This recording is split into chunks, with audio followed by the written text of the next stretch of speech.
We have digested hours and hours and hours of TV to bring you this week's Red News, Blue News. Our regular look at how partisan media outlets bend stories to the right and to the left.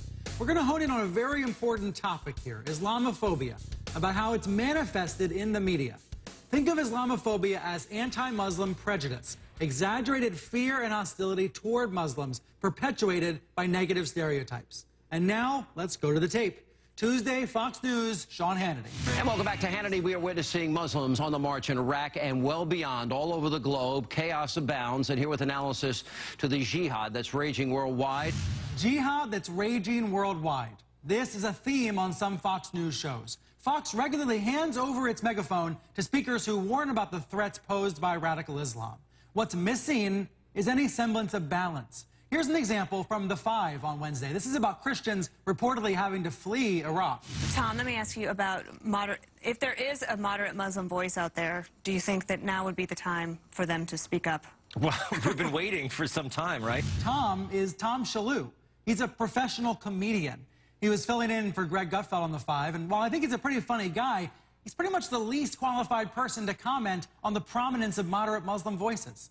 Why not bring on an actual moderate Muslim voice and ask them? Well, this very issue made headlines this week when Washington Post columnist Dana Milbank wrote about a gathering of conservatives here in D.C. He said the event teemed with anti-Islamist rhetoric that too often sounded just anti-Islam, and that a young Muslim student who spoke up was taunted by the crowd. There was debate about whether he overstated that, but the debate distracted from the very important point the student was trying to make. Watch. We portray Islam and all Muslims as bad, but there's 1.8 billion Muslim followers of Islam. We have 8 million plus Muslim Americans in this country, and I don't see them represented here. Yes, representation is the issue, whether the news is red or blue. Now, speaking of blue, here's what MSNBC's Chris Hayes said about this a day later. And the fact of the matter is, we don't cover, like, peaceful Muslims just like hanging out, going about their day, like performing surgery or like being accountants. We cover ISIS marching through with black flags looking super terrifying. So anyway, we have the red, we have the blue, and now I want to pursue what's actually true with one of Chris Hayes' guests. You just saw her there, Linda Sarsour. She's the National Advocacy Director of the National Network for Arab American Communities. And here in D.C., one of Sean Hannity's guests from that very first clip I played, Brigitte Gabriel, the founder of Act for America. Let me ask you about a statistic that you brought up at this conference I mentioned in D.C. earlier this week. You said the radicals are estimated to be between 15 and 25%, according to all intelligence services around the world. That leaves 75% of them peaceful people. Where does that statistic come from? That statistic comes from the combined intelligence of the Australians, the Canadians, the Jordanians, the Israelis, the United States, countries that share intelligence who are now monitoring what's happening in the world today. You're saying 180 million to 300 million Muslims are radicals? But you're talking about that fraction out of 1.2 billion people. Now, the majority of 1.2 billion people are peaceful people. They are not strapping bombs on their bodies. They are not going out blowing up people. They don't want to kill people. Nor are the 15 to 25%. 15 to 25% are radicalized. Now, not every single one of them wants to blow himself up, but they either support terrorists who want to blow themselves up, provide them with financing, provide them for money, provide them with logistical support. 15 to 25% have been radicalized. Brian, Miss Gabriel speaks out of two sides of her mouth. I mean, first of all, in one breath she'll say the West must support moderate Muslims and the moderate Muslims must speak up against terrorism. And in the same breath she'll say peaceful Muslims are irrelevant. Miss Gabriel needs to make up her mind when it comes to what is radical Islam. When asked by Australian News, she said a radical Muslim is someone who prays 5 times a day, someone who believes in the word of the Quran, which is the Muslim holy book, someone who believes the Prophet Muhammad, may peace be upon him, is a perfect man. That's basically every Muslim. So I have no idea what she means. Where is the room for moderate Islam? We need to support moderate Muslims, and we work with them. We actually have keynote speakers at our national conference who are moderate Muslims. I had a TV show where we invited them on to be on our TV show. We want to expose their message, but that's completely different than dealing with terrorism, what I deal with as a terrorism analyst. And That's what we need to discuss. The moderate Muslims, they can organize. Where are their collective voices? Where are the voices of the moderate Muslims speaking when girls kidnapped by Boko Haram disappear and we still do not know where Linda, they are? We hear that quite a bit on Fox News. Where are the moderate Muslims? What's the answer to that question? There are people out there that stood up on Boko Haram, on terrorism, on 9/11. There are national Muslim organizations who continue day in and day out to put out statements. Is the media covering it? I don't have control over the media to cover these stories, and I don't have to prove to anyone that I am an American born and raised in Brooklyn, New York, and that my parents chose to come to the United States from living under military occupation in Palestine. And you talk about going into a grocery store in Arlington, Virginia, because you speak Arabic and you understand the culture and that's where you get your credibility from. I understand the culture and I speak the language too. And I've never, ever walked into a grocery store or into a hookah lounge or into a community center or a mosque in this country where people were saying that they wanted to destroy America. We know what is being put out. There has been a study after study of the material that have been found in different mosques across the country, research after research, and these are factual research that have been presented to our government. Do you do terrorism? Are you a terrorism analyst on terrorism in general? What about the Las Vegas shooting, the manifestos, the Oak Creek shooting where white supremacists walked into a Gurdwara and killed 6 people? Terrorists are terrorists. Terrorists are terrorists. Well, I immigrated to the United States and I continued having the Middle East as my focus. And that's what I talk about. We are dealing, Linda, with a radical Islamic element that wants to wreak havoc on the United States. There are cars driving in New York right now testing for biological or chemical agents in the air to make sure that nothing has been detonated 24 hours a day. In New York City, in Chicago, in major cities in the United States trying to protect the country. But will we not look back? That is something we need to discuss and deal with. Will we not look back at this era as a gross overreaction to a terrorist threat that is not there in the way you're describing it to be?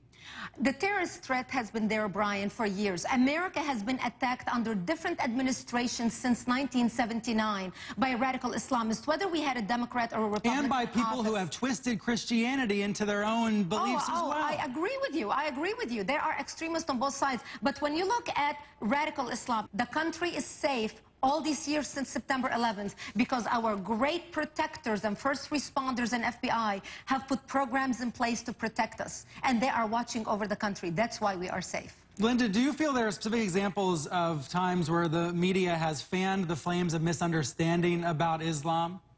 Absolutely. I mean, let's look at the Boston bombing. The first front page story came out on the New York Post of 2 young Algerian boys with book bags, calling them the bagmen. Immediately when an incident happens in this country that includes someone who just happens to be of an Arab country of origin or Muslim, we immediately start talking about terrorism and domestic terrorism. And when we have the same cases, similar cases, shootings almost every week in this country where dozens of people are being killed at the hands of guns and lax gun control, I'm more worried about getting shot by a gun or by a shooter in the U.S. than I am from a terrorist attack.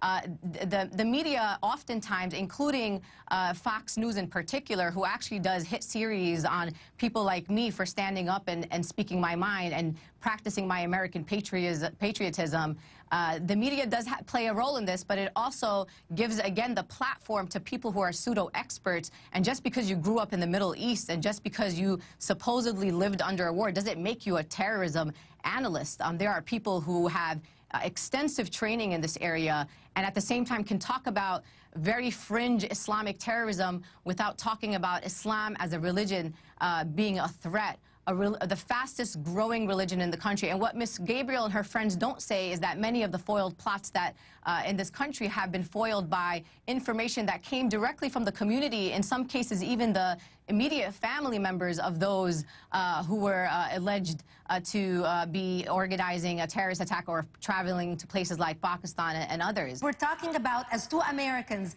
about how we can protect our country. We are both faced with an enemy wishing both our destruction. When those people attacked the World Trade Center, they wanted to kill Americans, Muslims, Christians, and everybody. When when Zazi or Shazad wanted to blow up Times Square or the New York subway system, they were planning on killing Americans, teenagers, people taking the subways back to work or back home. They wanted to kill all of us. When you're talking about plots of mass scale, somebody parking a car about to explode in Times Square, or want to blow up the subway system in New York, or want to blow up the Sears Tower in Chicago, we're talking about the mass killing of thousands of Americans, if not millions. That is what we need to be discussing and how we can protect the country.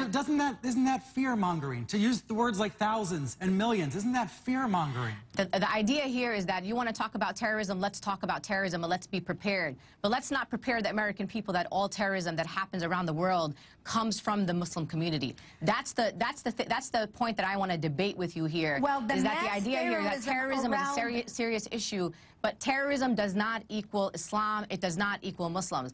I am from New York. I live in New York. I was here in New York on 9/11, Ms. Gabriel. I understand the impact that 9/11 had on communities in New York City. I could have been in the World Trade Center. I could be dead here today. There were Muslim responders. There were Muslims. 75 Muslims died in 9/11, including a first responder, Salman Hamdani. So I want you to understand that if you want to combat terrorism, you need to work within the Muslim community. You need to make sure that we are part of that discussion. And the, quote, moderate Muslims that you're talking about, which are almost every Muslim living here in this country, need to be part of this discussion. But to alienate the Muslim community, create them as the other, and to start making over-exaggerations about these potential attacks that haven't happened is not the way that you combat terrorism in any country, and especially not here in the United States, in a country where I can live here and speak freely, you can stand there and speak freely, and that's the kind of country that I want to live in, and I want to be part of the discourse. And we want to make sure we protect this country, and we do work with a lot of moderate Muslims, like I said,